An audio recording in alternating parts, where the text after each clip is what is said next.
Hi అండి. అందరూ ఎలా ఉన్నారు? నేను Santoshi. Welcome back to our channel Santoshi all in one channel. ఈరోజు మనం పండగొస్తుంది కదండీ! పిండి వంటలు ఎలా చేసుకోవాలన్నది చూపించేస్తాను. దాని తర్వాత ఒకటి వస్తూ ఉంటాయి. ప్రెజెంట్ అయితే ఫస్ట్ మీకు కారపు బూందీ ఇంట్లో ఈజీగా ఎలా చేసుకోవాలన్నది చూపించేస్తాను. ఇది ఎక్కువ క్వాంటిటీలో చేస్తున్నాం కాబట్టి మీరు దాన్ని బట్టి చూసుకుని చేసుకోండి. మీరు తక్కువ చేసుకునే పలం అయితేని. టేస్ట్ అయితే చాలా బావుంటుంది. ఒకసారి ఇలా ట్రై చేసేయండి. పండగొస్తుంది కదండీ! అందరూ పిండి వంటలు వండుతారు. కొంచెం లేట్ అయింది వీడియో పెట్టడానికి. అలాగే ఫస్ట్ ఒక పెద్ద బౌల్ తీసుకున్నాను. అందులో 4 తవ్వల శనగపిండి వేస్తున్నాను. 4 తవ్వల శనగపిండికి తవున్నర వరిపిండి వేస్తున్నాననమాట. అంటే 4 వంతులకి వంతున్నర వేశాను వరిపిండి అన్నది. మీరు ఇలా కాకపోతే దేనితో అయినా తీసుకోండి.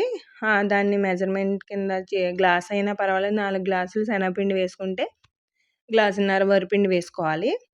ఇది మిల్లులో ఆడించిన పిండండి. శనగపిండి, శనగపప్పు ఆడించిన పిండి మాట. షాపుల్లో కొన్నది అంత పర్ఫెక్ట్‌గా ఉండదు కదండీ! అందుకని ఆడించుకోవడం వల్ల బావుంటుంది ఏదైనా సరే.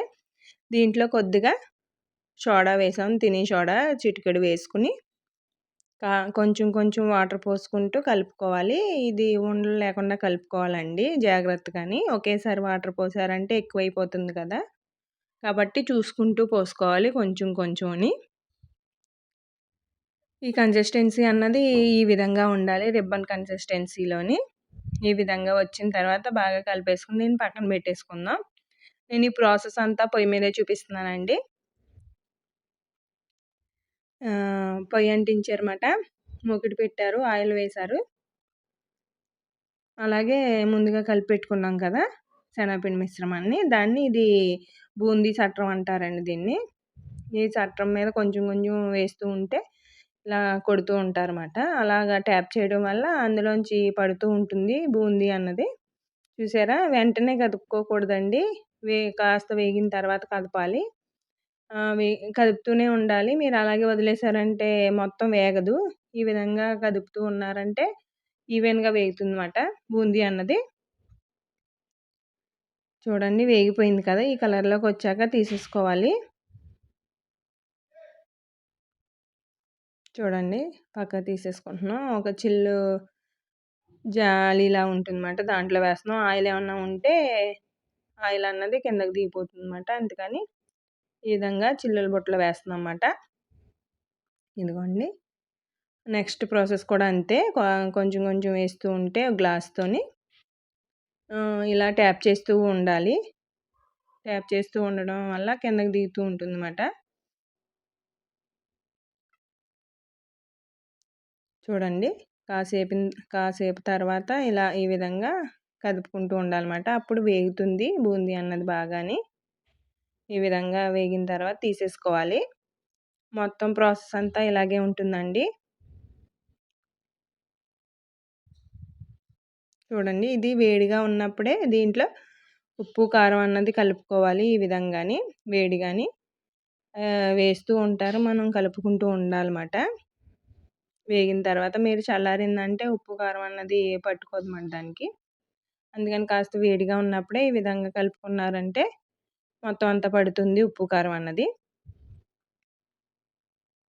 ఇదిగోండి కాస్త వేశారు కదా బూందీ అన్నది కలిపేసాను. మళ్ళీ నెక్స్ట్ కూడా మిగిలింది కూడా అదే విధంగా వేగిపోయిన తర్వాత కలిపేసుకోవాలి.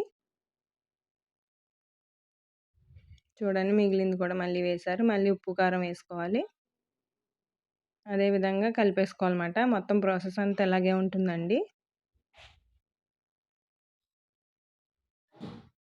చూడండి ఇందులో మనకి పల్లీలు వేసుకోవాలన్నమాట. పల్లీలు వేయించుకోవాలి. ఆ ప్రాసెస్ అంతా అయిపోయిన తర్వాత నేనైతే నేను మీకు చూపించిన శనగపిండికి నేను అర కేజీ పల్లీలు వేస్తున్నానండి. మీ ఇష్టం మీరు ఎన్ని కావాలంటే అన్ని వేసుకోవచ్చు. మీరు తినే దాన్ని బట్టి ఉంటుందన్నమాట.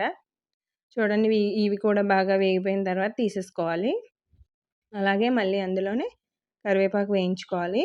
ఈ పల్లీలు, కరివేపాకు వేయడం వల్ల టేస్ట్ బావుంటుంది బూందీ అన్నది.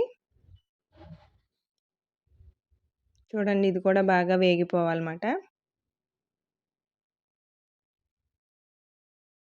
వేగిన తర్వాత ఆయిల్ ఏం లేకుండా ఈ బూందీలో కలిపేసుకోవాలి కరివేపాకు అన్నది. చూడండి వేగిపోయింది కదా! కలిపేద్దాం. అంతేనండి. ప్రాసెస్ చాలా ఈజీ, సింపుల్. అంటే మీకు ఒకసారి ట్రై చేస్తేనే కదా ఎలా అన్నది తెలుస్తుంది. అందుకని ఒకసారి ట్రై చేయండి ఈ విధంగా. చాలామందికి తెలిసే ఉంటుంది. తెలియని వాళ్ళ కోసం మాత్రం చెప్తున్నాను. ఇంకా చాలా వెరైటీలున్నాయండి. నెక్స్ట్ వీడియోలో అప్లోడ్ చేస్తాను. మొత్తం అన్నీ ఒకే దాంట్లో అప్లోడ్ చేస్తే వీడియో లెంతీ అయిపోతుందని చేయలేదు. అలాగే వీడియో నచ్చితే లైక్ చేయండి. మీ ఫ్రెండ్స్‌కి, ఫ్యామిలీ మెంబర్స్‌కి షేర్ చేయండి. అలాగే సబ్స్క్రైబ్ చేసుకోవడం మర్చిపోకండి. మరో రెసిపీతో మళ్ళీ కలుద్దాం. Thank you for watching.